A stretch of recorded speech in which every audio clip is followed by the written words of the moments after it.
Hello नमस्कार, welcome to Inculcate Learning. RRB teaching exam जो आपका होने वाला है उसमें टीजीटी और पीजीटी की प्रोफेशनल एबिलिटी जो है हम कवर कर रहे हैं। फर्स्ट क्लास आपकी हो गई थी। आई होप आप लोगों को समझ आई हो, बिकॉज रिस्पॉन्स अच्छा था आप लोगों का, तो समझ आ गई होगी। ओके, सेकेंड क्लास, आज की जो क्लास है वो होने वाली जी western schools of philosophy. Again बहुत वाइड है ये टॉपिक अगर देखा जाए तो, बट आपके लेवल पे जितना आ सकता है जो इंपॉर्टेंट है, मोटे मोटे तौर पे आपको सबका आइडिया जो है वो मैं दे दूंगी। बाकी फिर हम और डीपर लेवल पे कहाँ करेंगे, जब हम क्वेश्चन प्रैक्टिस करेंगे। तो वो क्वेश्चन जो ऑलरेडी एग्जाम्स में आए हुए हैं, हम वही क्वेश्चंस प्रैक्टिस करेंगे, चाहे वो नेट में आए हों या किसी भी स्टेट के सेट में आए हों। सो वो सारे क्वेश्चंस जब आप देखोगे इन टॉपिक्स से रिलेटेड, वो सॉल्व हो जाएंगे आपके। ओके, तो ओवरऑल क्वेश्चन जो है आपके सोल्व हो जाएंगे। आप समझने की कोशिश कीजिएगा, एक ब्रॉड बेसिक आइडिया और जो इंपॉर्टेंट फैक्ट्स हैं वो मैं आपको इसमें बता दूंगी। Okay, this is presented by me Raveena. Videos informative लगे तो इनकलकेट लर्निंग को लाइक शेयर सब्सक्राइब जो आप कर सकते हैं, इट्स एब्सोल्युटली फ्री। कोशिश कीजिएगा अपने नोट्स बना पाए तो वेल एंड गुड। कुछ बच्चे पीडीएफ्स का बोल रहे थे, वो अगर अवेलेबल हो पाई तो वो लास्ट में होंगी जी, जब सारा सिलेबस कंप्लीट करा दूंगी। कोशिश है जल्दी से जल्दी कंप्लीट करवा दिया जाए। ओके, वेस्टर्न फिलोसफीज, तो आज हम जो बात करने वाले हैं वो हम इन 8 फिलोसफीज की बात करने वाले हैं। Okay, idealism, realism, pragmatism, naturalism, existentialism, perennialism, Marxism and social कंस्ट्रक्शनिज्म।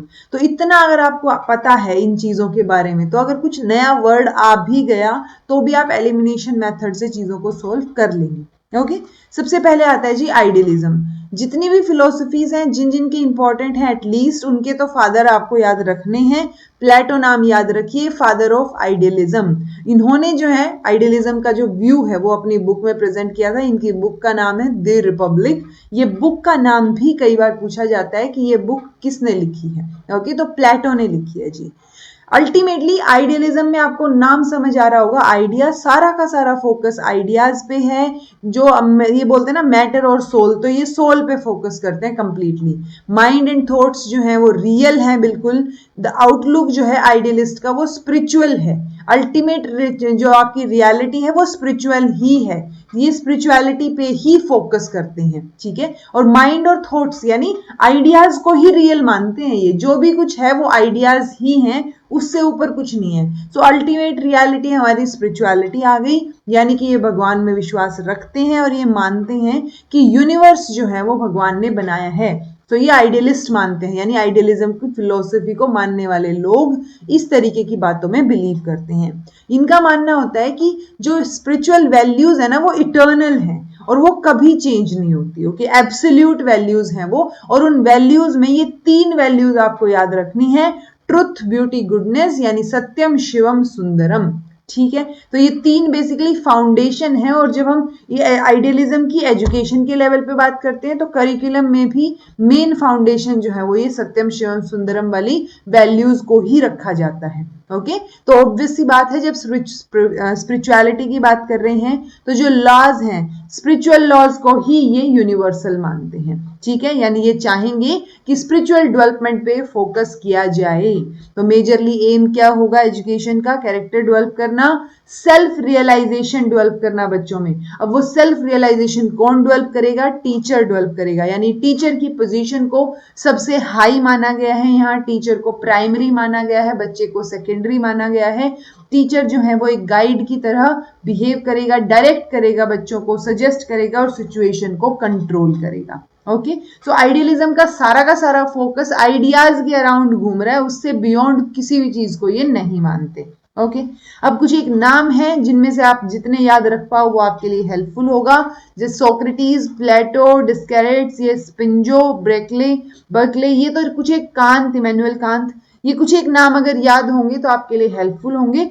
At least जो इंडियन नेम्स हैं, महात्मा गांधी, स्वामी विवेकानंद, अरबिंदो, इनको जरूर याद रख लीजिएगा। ओके जी, सो आई होप आपको कॉन्सेप्ट समझ आ गया कि spirituality, ideas, truth, beauty, goodness, ये जहां भी नजर आए वो आइडियलिज्म से रिलेटेड हैं चीजें। ओके, रियलिज्म इसका टोटली ऑपोजिट होगा। फादर ऑफ रियलिज्म एरिस्टोटल रहेंगे, ये नाम भी आप याद रखेंगे। जैसे बटलर ने बोला कि realism is the common acceptance of world as it appears to us, तो जो आपको दिख रहा है यानी कि ये मेटाफिजिकल वर्ल्ड में मानते हैं। आइडियलिज्म वाले फिजिकल वर्ल्ड को तो मोह माया मानते हैं, रियलिज्म वाले फिजिकल वर्ल्ड को ही सब कुछ मानते हैं। यानी रियलिज्म का जो भी आपको वर्ल्ड में दिख रहा है, जो चीजें दिख रही हैं, ये उसको एग्जैक्टली एक्सेप्ट करते हैं। तो जो फिनोमिनल वर्ल्ड है, जो फिजिकल वर्ल्ड है, वो ही ट्रू है। ओके, ऊपर वाले में क्या था, आइडियलिज्म में स्पिरिचुअल वर्ल्ड को ही ट्रू मानते थे, वो स्पिरिचुअलिटी पे फोकस करते थे। सेंसेस जो है वो गेटवेज है नॉलेज के, रेगुलरिटी है ऑब्जेक्टिव वर्ल्ड में, प्लस इसको ऑब्जेक्टिविज्म भी कई बार बोला जाता है। तो ऑब्जेक्टिव वर्ल्ड जो है वो आप रियलिज्म से रिलेट कर सकते हो। रियलिज्म जो है वो एक्सेप्ट नहीं करता ट्रांसजेंडरलिज्म, यानी कि बियॉन्ड वाली चीजें, जैसे हम बोल रहे थे ना आइडियाज के बियॉन्ड कुछ नहीं है, तो ऐसा कुछ ये नहीं मानते। ओके, मेजर एम्फेसिस इनका प्रेजेंट और प्रैक्टिकल लाइफ पे रहता है, फ्यूचर लाइफ पे या बाकी आगे क्या होंगी चीजें उन पे नहीं रहता, प्रैक्टिकलिटी पे रहता है। और रियलिस्ट जो है वो साइंटिफिक, स्टैंडर्डाइज और डिस्टिंक्ट डिसिप्लिन, उसके ऊपर करिकुलम को मानते हैं, उसके ऊपर जो है आपको करिकुलम बनाना है। ठीक है, ये बेसिस होना चाहिए करिकुलम का। तो बेसिकली आप साइंटिफिक टेम्परामेंट डेवलप करना चाह रहे हो, आपको जो वर्ल्ड दिख रहा है आप उसको एक्सेप्ट कर रहे हो एज इट इज। आइडियलिज्म का एग्जैक्ट ऑपोजिट जो है वो आपको रियलिज्म देखने को मिलेगा, और ये डे टू डे नीड्स में बच्चों के जो काम आए चीजें लाइफ में, वो चीजें सिखाने पे फोकस करते हैं। अब वो चीजें कौन सिखाएगा, अगेन टीचर। टीचर जो है वो बच्चे को इन चीजों के रियलिटीज के टच में लेके आएगा। ठीक है, ये उसका मेजर काम रहेगा। वो साइंटिफिक नॉलेज इंपार्ट करेगा बच्चों में, ठीक है, और क्या करेगा, एक्यूरेट इंफॉर्मेशन प्रोवाइड करेगा स्टूडेंट्स को। तो ये सारी चीजें जो है वो रियलिज्म से रिलेटेड है जी। ओके, आइडियलिज्म प्लेटो, रियलिज्म एरिस्टोटल, दोनों एक दूसरे के एग्जैक्ट ऑपोजिट आपको कैरेक्टरिस्टिक्स देखने को नजर आएंगी। रियलिज्म में एक दो वर्ड्स आप याद रख सकते हो, जैसे हम एरिस्टोटल बोल रहे हैं ना फादर, तो एरिस्टोटेलियन रियलिज्म, क्योंकि एरिस्टोटल का अपना एक थॉट प्रोसेस है, मोटे मोटे तौर पे आइडियाज रियलिज्म से मैच करते हैं। तो ये सारी जो है वो क्या है, अलग अलग लेवल पे रियलिज्म की बात करते हैं। जैसे थॉमस एक्विनस, ये रिलीजियस रियलिज्म की बात करते हैं। ये इरेस्मस, रेबेलियस, जॉन मिल्टन, ये ह्यूमनिस्टिक रियलिज्म की बात करते हैं। और मॉडर्न रियलिज्म की बात करते हैं Francis bacon and John Locke. कई बार आपको एक और वर्ड नजर आ सकता है, एम्पिरिसिज्म। वो एम्पिरिसिज्म में भी अनुभव की, एक्सपीरियंस की करके देखने वाली चीजों की बात करते हैं, और मानते हैं ऐसा कि जॉन लॉक जो है वो एम्पिरिसिज्म की बात करते हैं। ओके, सो कई बार फादर ऑफ एम्पिरिसिज्म बोल के जॉन लॉक को बोल दिया जाता है कि हाँ उन्होंने इस बारे में बात की है। ओके, सो वो मॉडर्न रियलिज्म ही है some sort of. Okay, ideas वैसे से ही रहेंगे, थोड़ा सा अलग लेवल पे, यानी ह्यूमनिस्टिक में आप जो है, जो आपका सोसाइटी है, सोशल चीजें हैं, उनको ज्यादा फोकस में ला दोगे। रिलीजियस में रिलीजन को ज्यादा फोकस में ला दोगे, तो वो आपका जो नाम दिख रहा है वैसा सा ही कुछ उसके अंदर आपको कॉन्सेप्ट नजर आएगा। ओके जी, अब आप नाम याद रख पाए तो इनमें से कुछ एक नाम याद रख लीजिएगा। मुंशी प्रेमचंद, अच्छा फ्रांसिस बैकन, ये बर्ट्रैंड रशल कई बार पूछे गए हैं कई कई एग्जाम्स में। सो बर्ट्रैंड रशल जो है वो किससे रिलेटेड है, रियलिज्म से रिलेटेड है। हर्बर्ट स्पेंसर को हम जो है नेचुरलिज्म में भी देखेंगे। सो ये कहीं ना कहीं दोनों ही इनके ऊपर दोनों ही फिलोसफीज पे थोड़ा थोड़ा फोकस करते हैं। सो हर्बर्ट स्पेंसर अगर आपको नेचुरलिज्म में दिखे तो आप वो भी टिक कर सकते हैं, और रियलिज्म में दिखे तो आप वहां पे भी मान सकते हैं इनको, अगर कोई कंफ्यूजन क्रिएट हो तो। ओके, देन आता है जी प्रैग्मेटिज्म। प्रैग्मेटिज्म प्रेग्मा वर्ड से आया है, और प्रेग्मा वर्ड का मतलब होता है एक्शन, यानी करना, एक्टिविटी की बात हो रही है यहाँ सीधे सीधे तौर पे। ओके, फादर जो रहेंगे प्रैग्मेटिज्म के, चार्ल्स सैंडर्स पेयर्स रहेंगे। रियलिटी, प्रैग्मेटिज्म मानता है कि रियलिटी जो है वो मेकिंग में है, अभी रेडीमेड नहीं है, बन रही है, प्रोसेस में है एक तरीके से। ठीक है, ये भगवान में बिलीव तो करते हैं कि गॉड एग्जिस्ट करता है, लेकिन यूनिवर्स जो है वो उन्होंने नहीं बनाया, यूनिवर्स जो है वो क्रिएटेड बाय मैन है, ये इनका थॉट प्रोसेस है। ओके, सो एक्शन की, एक्टिविटी की बात हो रही है, तो और ऊपर से ये बोल रहे हैं रियलिटी मेकिंग में है, तो वैल्यूज या कोई भी चीज हो वो चेंजेबल है, बदल सकती है, प्रोसेस है उसका भी एक पर्टिकुलर, बनती रहेंगी चीजें, ऐसा नहीं कि कोई चीज एब्सोल्यूट है। सो एब्सोल्यूट चीज नहीं दिखेगी, और ये कुछ मान ही नहीं रहे ऐसी कोई चीज, तो फिर कोई भी लॉ जो है वो यूनिवर्सल हो ही नहीं सकता, क्योंकि कोई भी चीज टाइम, प्लेस और सर्कमस्टेंस या सिचुएशन के अकॉर्डिंग रिलेटिव है, उसके अकॉर्डिंग चीजें चीजें चलेंगी। यहाँ टाइम मतलब यहाँ कोई और जगह पे आप खड़े हो, कहीं और की बात कर रहे हो, तो दो अलग अलग जगह पे अलग अलग चीजें हो सकती हैं। ओके, तो कोई भी लॉ यूनिवर्सल नहीं है as per pragmatism. Okay, pragmatism में याद रखने वाली बात ये है कि ये प्रैग्मेटिस्ट जो है वो सोशल आउटलुक पे फोकस करते हैं, यानी ये सोसाइटी को बेस मानते हैं और सोशल एफिशिएंसी जो है इनका मेजर एम रहेगा। यानी कि अल्टीमेटली हमें सोसाइटी में रहना है तो उस हिसाब से हमें चीजें पता होनी चाहिए, हम सोसाइटी के साथ एडजस्ट कर पाए, वो चीजें हमें आनी चाहिए।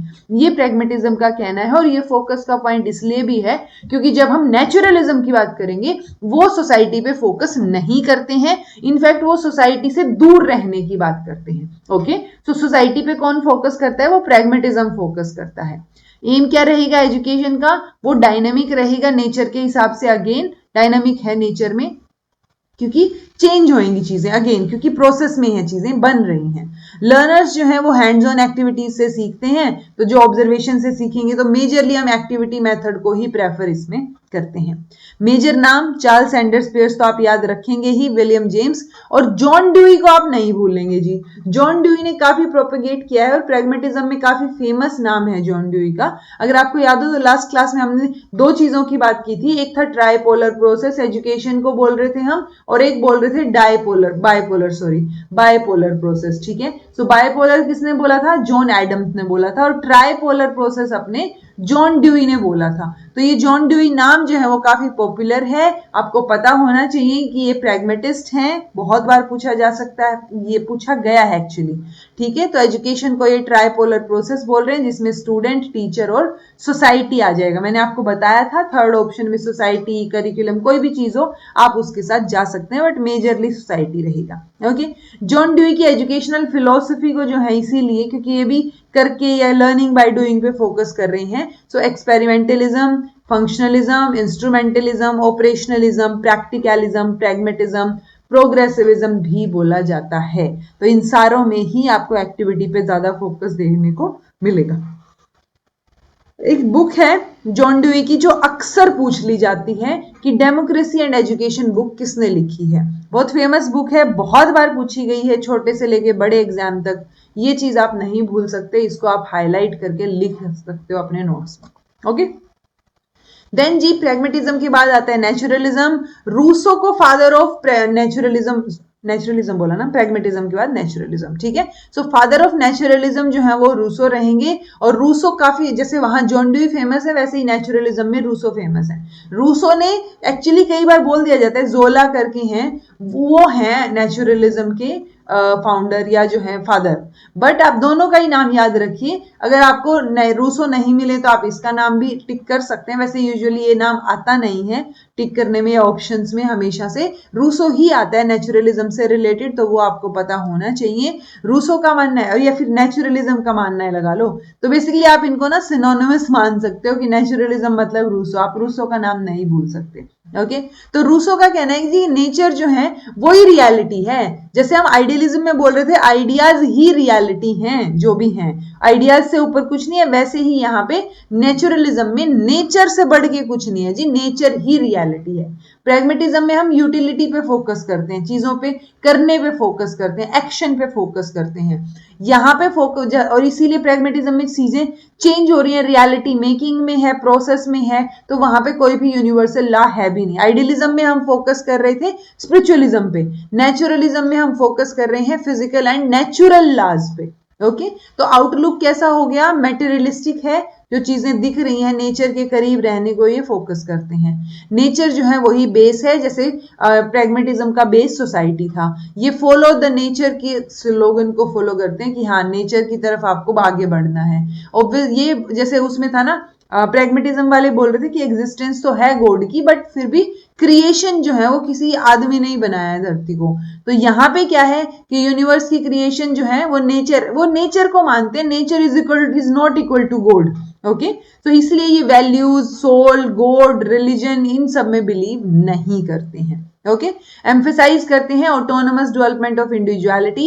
इनफैक्ट ये क्या करते हैं, ये हैंड्स ऑन, जैसे रूसो ने बोला ना कि हैंड्स ऑन एक्टिविटी पे फोकस करेंगे कि हम नेचर से जब आता है ना बच्चा वो बिल्कुल प्योर है। ओके, वो आदमी के हाथ में आके बिगड़ जाता है या आदमी के हाथ में आके डिजेनरेट हो जाता है। तो जो भी चीजें हैं वो सारी की सारी नेचर से जो आई हैं वो अच्छी हैं, लेकिन उनको खराब कौन कर रहा है, उनको डिजेनरेट कौन कर रहा है, ह्यूमन बीइंग कर रहा है। इसीलिए ये बोल रहे हैं नेचर ही बेस्ट टीचर है, और एजुकेशन का एम भी ये खुद को एक्सप्रेस करने को मानते हैं कि बच्चे को खुला छोड़ दो, फ्रीडम दो उसको, एंड नेचर में वो अपने आप सीख जाएगा। इनफैक्ट इसमें एक काफी फेमस एग्जाम्पल भी है, रूसो का नाम है तो एमील बुक का नाम आप याद रख सकते हैं। और इस एमील बुक में कैरेक्टर है एमील, जिसको ये बोलते हैं कि अगर वो उसने विंडो तोड़ दी है, मान लो तो विंडो उसने पत्थर मार के तोड़ दी, अब आपको उसको डांटना नहीं, कुछ नहीं करना है। रात को जब वो उस टूटी हुई विंडो वाले रूम में सोएगा बच्चा, तो उसको आराम से ठंड लगेगी, तब उसको आराम से पता चल जाएगा कि वो चीज गलत थी।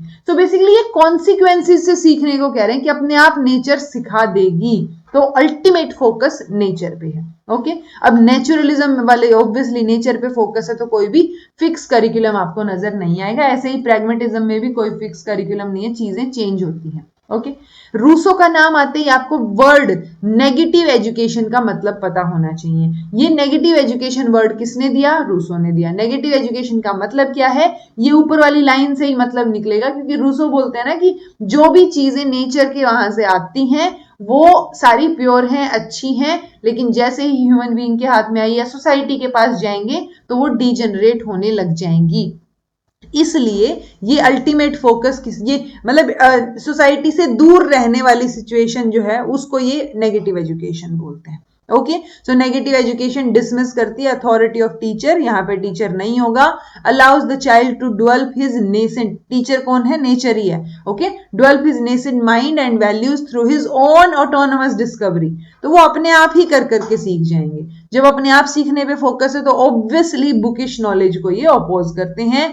खुद से बच्चा सीखेगा, सेल्फ लर्निंग पे फोकस है, बच्चा ही सेंट्रल पोजीशन पे यहां रखा गया, यानी चाइल्ड सेंटर्ड है सारी चीजें। ओके, नाम अगेन जैसे हर्बर्ट स्पेंसर रियलिज्म में था, यहां पे भी है Spencer, McDougall, Darwin, Lamarck, Rousseau, टीपीनन। ओके, जो इनमें से एटलीस्ट रूसो का नाम आपको याद रखना है। ओके जी, देन नेचुरलिज्म में टाइप्स या फॉर्म आ जाती है कई बार कि कौन कौन से हैं। तो देखो एटॉमिक नेचुरलिज्म, इसमें आप याद रखोगे एपिक्यूरस और डेमोक्रिटस का नाम, क्योंकि ये डायरेक्ट पूछे जाते हैं। पूछा क्या गया है, मैकेनिकल नेचुरलिज्म पूछा गया है कि हर्बर्ट स्पेंसर किससे रिलेटेड है, तो वो मैकेनिकल नेचुरलिज्म से रिलेटेड है जी। उनका मानना है कि वर्ल्ड जो है वो एक बड़ी मशीन की तरह है और हम सब और बाकी सारी चीजें जो हैं वो उसका पार्ट्स हैं। ओके, छोटे छोटे पार्ट हैं उसके। सो वो मैकेनिकल नेचुरलिज्म की बात हर्बर्ट स्पेंसर करते हैं। ऐसे ही हिस्टोरिकल नेचुरलिज्म भी है, साइंटिफिक नेचुरलिज्म भी है, एटॉमिक भी है। एटॉमिक में भी हम पर्टिकुलरली कि छोटे छोटे एटम से बना हुआ है यूनिवर्स, ठीक है। ऐसे ही साइंटिफिक वाले में हम दो चीजें पढ़ते हैं, एक फिजिकल और एक बायोलॉजिकल नेचुरलिज्म। बायोलॉजिकल में आप डार्विन का नाम याद रखेंगे, क्योंकि डार्विन की थ्योरी इवोल्यूशन की बात करती है। आई एम सॉरी, काफी लेट रिकॉर्ड कर रही हूँ इस क्लास को, तो नींद वाला प्रोसेस चल रहा है। ओके, तो साइंटिफिक नेचुरलिज्म मतलब आप ये वर्ड याद रखिए, atomic naturalism, scientific naturalism, mechanical naturalism, कि ये वर्ड एग्जिस्ट करते हैं, इतना आपको आइडिया हो। ओके, देन आता है जी एग्जिस्टेंशियलिज्म। एग्जिस्टेंशियलिज्म में मेजर चीज फाउंडर पूछे जाते हैं उनके, और कई बार फाउंडर अलग अलग भी मिल जाते हैं, ठीक है। तो फाउंडर या फादर अगर आप बात करोगे स्पेशली 19th सेंचुरी में, तो सोरेन किर्कगार्ड रहेंगे। ओके, उसके अलावा अलग अलग सेंचुरी में अलग अलग लोगों ने काम किया है। तो अगर 19th सेंचुरी की फादर पूछे जा रही है, नॉर्मली भी फादर पूछे जा रहे हैं, तो आप सोरेन पे जाइए। अगर सोरेन का नाम नहीं दे रखा है या 20th सेंचुरी मेंशन कर रखा है, तो आप जीन पॉल सार्टे के साथ जा सकते हैं। मार्टिन हेडगर और फ्रेडरिच नीट्शे, ये जो है एग्जिस्टेंशियलिज्म से रिलेटेड है, ये बात याद रखिए। डायरेक्ट क्वेश्चन ऐसे आ जाते हैं कि एग्जिस्टेंशियलिज्म या एग्जिस्टेंशियलिस्ट कौन सा नहीं है, या कौन सा इनमें से आइडियलिस्ट है। तो इनमें जिसने जिसको फॉलो किया है फिलोसफी को, उनके नाम आपको थोड़े थोड़े ध्यान रखने हैं जी। ओके, मेजर पॉइंट इसका रहेगा जी, ये फोकस करते हैं सेल्फ पे। तो जहां एक्सेस फोकस हो इंडिविजुअल पे, सेल्फ पे, मैन की फ्रीडम पे, तो वो सारी सब्जेक्टिविटी पे, तो वो सारी चीजें एग्जिस्टेंशियलिज्म से रिलेटेड है। एक क्वेश्चन अक्सर आ जाता है, एग्जिस्टेंस प्रीसीड्स एसेंस, ऑप्शन इसमें बहुत कंफ्यूजिंग आएंगे कि एग्जिस्टेंशियलिज्म से रिलेटेड कौन सी टर्म है, या एग्जिस्टेंशियलिज्म फोकसेस ऑन, किस पे फोकस करता है, ये एग्जिस्टेंस प्रीसीड्स एसेंस पे फोकस करता है, यानी नाम इसका एग्जिस्टेंशियलिज्म है तो ये मैन की एग्जिस्टेंस पे फोकस पहले कर रहे हैं, ठीक है। सो एग्जिस्टेंस पहले आएगी, यानी एग्जिस्टेंस प्रीसीड्स एसेंस, तो एसेंस से पहले, प्रोसीड नहीं है, ये प्रीसीड है, ओके। तो वो प्रोसीड प्रीसीड लिख के काफी कंफ्यूजन क्रिएट हो जाता है, वो चीज मत रखिएगा दिमाग में कि कंफ्यूजन हो, एग्जैक्टली ध्यान रखो इसको कि एग्जिस्टेंस पहले और एसेंस बाद में, okay. Criticism of idealism, naturalism, scientific culture, ये एग्जिस्टेंशियलिज्म इन सबको क्रिटिसाइज करता है। For security of individual should be given an environment of free of worries, anxiety, tension, तो एक अच्छा एनवायरमेंट प्रोवाइड करने की बात एग्जिस्टेंशियलिज्म करते हैं कि अगर आपको सिर्फ एक अच्छा एनवायरमेंट प्रोवाइड करना है, बाकी जो भी चीजें हैं वो इंडिविजुअल अपने आप कर लेगा, ओके। जैसे ये जो वर्ड्स है कुछ एक, ये थीम्स है, इससे रिलेटेड कई बार थीम्स भी पूछ ली जाती हैं कि कौन कौन से वर्ड्स या कौन कौन सी थीम्स रिलेटेड है एग्जिस्टेंशियलिज्म से। So existence, individuality, subjectivity, freedom, decision, responsibility, choice, creativity, थोड़ा बहुत ध्यान रख लीजिए, बहुत डीपर लेवल पे करने की जरूरत नहीं है। Education is a process of developing consciousness, किसके बारे में, about the freedom to choose, यानी वो आपकी चॉइसेस की रिस्पॉन्सिबिलिटी आप लें, ठीक है। कैरेक्टर फॉर्मेशन है, सेल्फ रियलाइजेशन पे फोकस है, चाइल्ड सेंटर्ड रहेगी ये एजुकेशन भी, फुल फ्रीडम हमने यहाँ बच्चे को दे रखी है कि इंसान जो भी है वो अपने हिसाब से ही बनता है, आपको बस उसको एक अच्छा एनवायरमेंट प्रोवाइड करना है, ठीक है। So man is nothing but what he makes of himself, ये तीनों स्टेटमेंट्स आप ध्यान रख सकते हो क्योंकि यही स्टेटमेंट्स एग्जैक्ट वर्ड्स के साथ कई पेपर में आई हुई है। चाइल्ड इंटीग्रल पार्ट है अल्टीमेट यूनिवर्स का, जो पेन या प्लेजर है वो ह्यूमन बीइंग की वेल्थ है और वही सिखाएंगे बच्चे को या इंसान को, ओके। सो वो अपने आप ही सीखेगा इंडिविजुअल, यहां भी मेजर फोकस सेल्फ पे रहेगा। देन है जी पेरिनियलिज्म, तो जैसे पेरिनियल फ्लावर होता है ना, या पेरिनियल कोई भी पेड़ या कोई भी हम चीज बोलते हैं तो वो एवर लास्टिंग है कि वो हमेशा रहेगा, ठीक है। ऐसा नहीं, पेरिनियल फ्लावर है तो उसमें वो फूल हमेशा रहेगा वाली situation. So perennialism was originally religious in nature, किसने डेवलप किया था, थॉमस एक्विनस ने, जो मैंने आपको बताया था ऊपर कि रिलीजियस रियलिज्म की बात भी थॉमस एक्विनस ने की थी, ओके। तो और ये बात आपको याद रखनी है कि पेरिनियलिज्म के फादर बोलते हैं सेंट थॉमस एक्विनस को। अगर बहुत इजी देना होगा तो वो आइडियलिज्म, रियलिज्म इनके फादर पूछेंगे क्योंकि ये बच्चों को रटे होते हैं, बट पेरिनियलिज्म या बाकी किसी से पूछ लिया डीपर लेवल पे तो वो इन फिलोसफीज में यहीं तक जाएंगे कि फादर वगैरह बता दो इनके, ओके। पेरिनियलिज्म का मतलब क्या है, ये सब्जेक्ट सेंटर्ड है जी, ये वैल्यू करते हैं उस नॉलेज को जो ट्रांसेंड हो टाइम के, यानी बियॉन्ड टाइम है नॉलेज। इनका मानना है कि आप जो नॉलेज आज दे रहे हो, इट्स लाइक अपने दादा परदादा ने जो पढ़ाई की थी वही पढ़ाई आज हम लोग करें, सो वो चीजें सेम चलती रहें, ठीक है। जो जो चीज हमेशा रहे उस हिसाब से पढ़ाने को बोलते हैं ये, ठीक है। तो यानी एजुकेशन जो भी आप पढ़ा रहे हो वो एवरलास्टिंग, एवरग्रीन होनी चाहिए, यानी स्टूडेंट्स वही पढ़ रहे हैं जो उनके ग्रैंड पेरेंट्स ने पढ़ा था, सीखा था, ओके।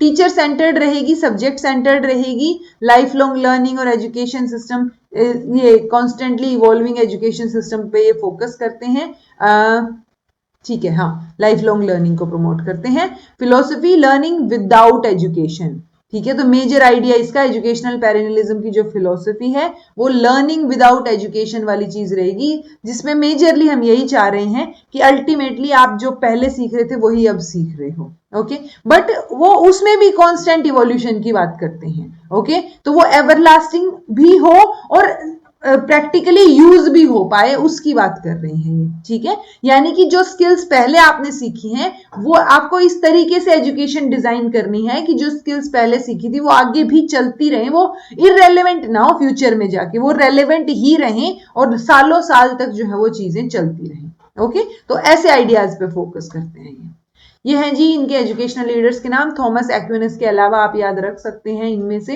एडलर, जैक्यूस मॉर्टिन, तो ये नाम याद रखिएगा। देन है जी मार्क्सिज्म, कार्ल मार्क्स को हम फादर ऑफ मार्क्सिज्म बोलते हैं। मार्क्सिज्म पढ़ना शुरू करेंगे तो बहुत डिटेल में है, बट मार्क्सिज्म में आपको ये ध्यान रखना है कि ये सोशल सोसाइटी की या स्टेट की बात करते हैं, सोशल स्टेट की, सोशलिज्म की बात करते हैं, ओके ये फिलोसफी बात करती है कि ये जो पूरा अपना ये जो सोसाइटी बनी हुई है, वर्ल्ड बना हुआ है ना, ये दो क्लासेस में डिवाइडेड है, एक प्रोलिटेरिएट क्लास और एक जो कैपिटलिस्ट है उनकी, मतलब जो एक वर्किंग क्लास है और एक जो है ओनर है, कैपिटलिस्ट है, उनकी बात हो रही है। ओके तो यानी जो वर्किंग क्लास है उसका शोषण हो रहा है और वो मतलब वो क्लास जो है वो स्ट्रगल कर रही है, जिसकी वजह से अब दो क्लास हो गई है तो कॉन्फ्लिक्ट्स आ रहे हैं, और उन कॉन्फ्लिक्ट्स में जो है मतलब आप जो ये मार्क्सिज्म वाले मानते हैं कि एजुकेशन में वही चीज पढ़ाई जा रही है जो इंसान पावर में है और वो चाह रहा है कि ये पढ़ाई जाए। ओके तो Marxism is not only the philosophy of class antagonism, class conflict, class struggle या वायलेंट रेवोल्यूशन, बट ये ह्यूमनिज्म और फ्रीडम पे फोकस करती है। कैपिटलिस्ट सोसाइटी में आपको एक वो होता है ना फ्रीडम की और आइडेंटिटी लॉस आपको नजर आएगा, वो चीजें आपको नहीं मिलेंगी। ओके शोषण हो रहा होगा, एक्सप्लॉयटेशन हो रहा होगा। तो ये एजुकेशन को मानते हैं, कैसी एजुकेशन होनी चाहिए?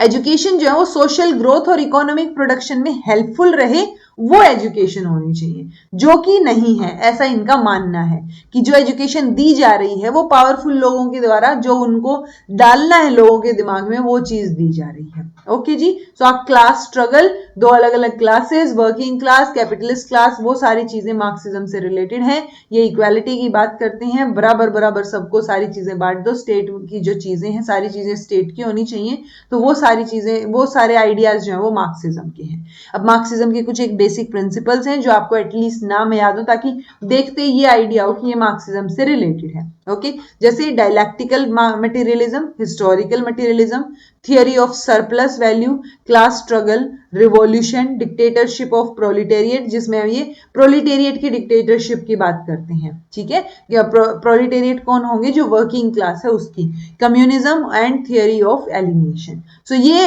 वर्ड्स आपको ध्यान रखने हैं जी। किसी बच्चे को इंटरेस्ट है या मन है कि और डीपर लेवल पे भी पढ़ना है तो वो मार्क्सिज्म वाली कंप्लीट वीडियो देख सकता है, बाकी जरूरत नहीं है। Okay Karl Marx father of Marxism. Then है जी रिकंस्ट्रक्टिविज्म या सोशल रिकंस्ट्रक्शनिज्म। तो अल्टीमेटली आपको नाम समझ आ रहा होगा कि ये फिलोसफी सोसाइटी के लेवल पे चीजों को रिकंस्ट्रक्ट करने की बात कर रही है। ओके तो बाकी इसके ये जो थियरी ये मैंने करवाई है ना चीजें, इनके अलावा कोई भी चीज आए तो आप ये मान सकते हो कि जो वर्ड है उसी से उसका मतलब निकाल लो, बाकी आएगी नहीं, इसके अलावा और कोई फिलोसफी में है नहीं चीजें। बट रिकंस्ट्रक्शनिज्म जैसे वर्ड है वैसे ही, यानी और कोई वर्ड आए, जैसे इंपेरिसिज्म है वो अनुभव पे, एक्सपीरियंस पे फोकस करेगा, रिकंस्ट्रक्शनिज्म सोसाइटी को रिकंस्ट्रक्ट करने पे फोकस होना चाहिए एजुकेशन का, ऐसा इनका मानना है। ओके ये मानते हैं कि स्कूल या कॉलेज, क्योंकि जितना भी यूथ है वो स्कूल कॉलेज अटेंड कर रहा है, अल्टीमेटली वही सारे लोग जो है वो सोसाइटी में रहने हैं, तो वो वही चीजें तो वो सीखेंगे ना, तो इसलिए एजुकेशन का फोकस ही सोसाइटी को रिकंस्ट्रक्ट करना होना चाहिए। जो करिकुलम होगा वो भी contemporary social economic political education को प्रमोट करेगा। सब्जेक्ट्स जो हैं वो इस तरीके के हों कि स्टूडेंट्स को एनलाइटन करें सोशल प्रॉब्लम्स के बारे में, ताकि बच्चे उन सोशल प्रॉब्लम्स के सॉल्यूशंस पे फोकस कर सकें, और अगर हम सॉल्यूशन निकाल लेंगे तो हम सोसाइटी को एक तरीके से रिस्ट्रक्चर कर रहे होंगे, रिकंस्ट्रक्ट कर रहे होंगे। वही रिकंस्ट्रक्शन की फिलोसफी जो है वो इनकी है। अल्टीमेटली घूम फिर के बातें रिकंस्ट्रक्शन पे आपको नजर आएंगी। ठीक है जी तो ये हो गई हैं आपकी मेजर सारी की सारी फिलोसफीज, मेजर बातें मैंने बता दी हैं। इससे इतनी चीजें आपको पता होंगी तो कैसे भी करके आपका क्वेश्चन जो है वो आराम से सोल्व हो जाएगा।